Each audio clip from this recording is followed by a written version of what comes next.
Hello guys, welcome to my channel English Grammar by Surendra sir. Before starting the topic, I want to give thanks to all my viewers.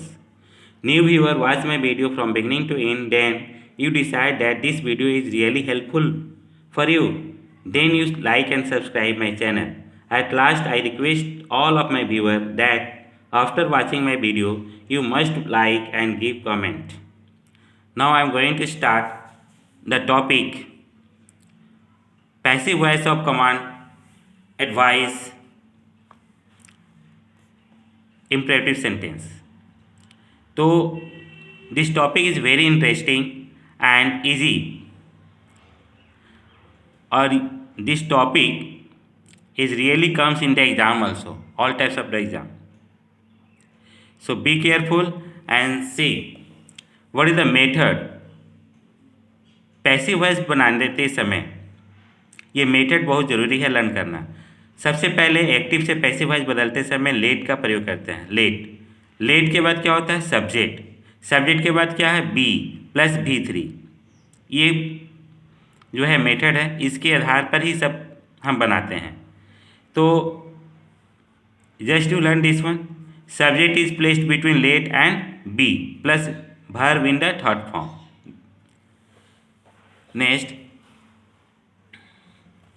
put you are requested to plus V1 while changing the imperative sentence beginning with please and kindly into passive voice।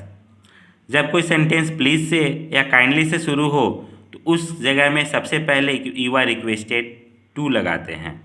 जब question please और kindly से शुरू हो तो passive voice में change करते समय सबसे पहले प्लीज़ हटाएंगे या काइंडली हटाएंगे, जो भी रहे, और प्लीज़ हटाने के बाद उसके जगह में यू आर रिक्वेस्टेड टू यहाँ तक लगाते हैं।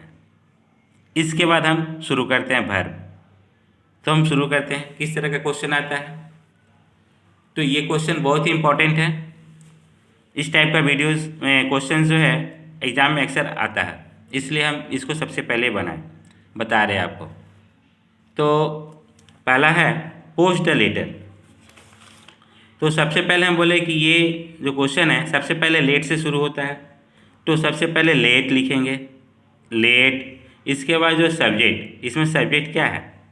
सब्जेक्ट है this letter, let this letter,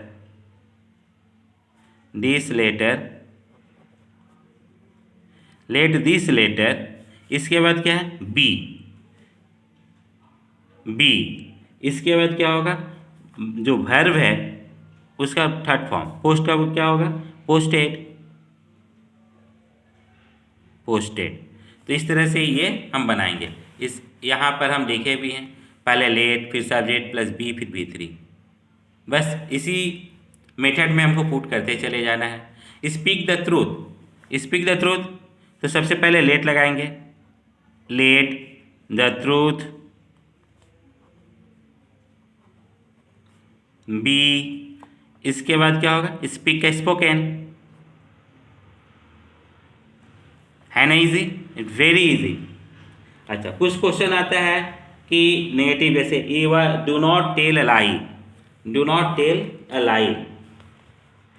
तो इस तरह का मतलब क्या? आपको मना, एडवाइस दिया जा रहा है। तो ये एडवाइस दे रहा है, सेंटेंस पढ़ के आपको ये समझना कि सेंटेंस से क्या पता चल रहा है। तो ये एडवाइस दिया जा रहा है कि आप झूठ मत बोलो, डू नॉट टेल अ लाई। तो इस टाइप का सेंटेंस में सबसे पहले लिखेंगे you are advised.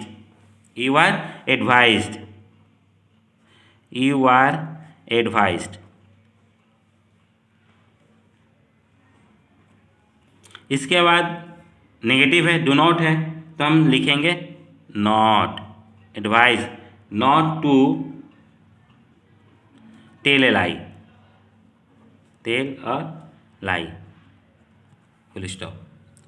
Next question, अभी हम बता ही रहे थे कि प्लीज़, जिस सेंटेंस में प्लीज़ से शुरू हो, जब कोई सेंटेंस प्लीज़ से शुरू हो तो प्लीज़ हटाने के बाद हम यू आर रिक्वेस्टेड टू यहाँ तक सबसे पहले लिखते हैं। You are requested to, please हटाएंगे और यू आर रिक्वेस्टेड टू लगाएंगे। तो प्लीज़ हटाते हैं, इसमें क्या है? Please open the door. तो प्लीज़ हटा के प्लीज़ की जगह में यू आर रिक्वेस्टेड टू लिखेंगे, you are requested to, you are requested to. इसके बाद क्या है? प्लीज़ ओपन द डोर है, तो यू आर रिक्वेस्टेड टू, इसके बाद जेम करते हम लिख देते हैं open the door, open the door, है ना। बहुत easy, this is very easy. केवल प्लीज़ हटाना है और उसकी जगह में यू आर रिक्वेस्टेड टू और बाकी सब ऐसे उतार देना है, बहुत ईजी है। काइंडली, काइंडली सेम है, काइंडली ग्रांट मी लीव, तो काइंडली की जगह क्या होगा, काइंडली रिमूव करेंगे और उसकी जगह यू आर रिक्वेस्टेड टू लिखेंगे, you are requested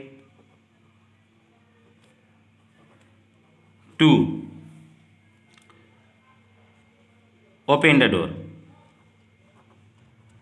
no sorry, you are requested to grant my leave, sorry, you are requested to grant me leave,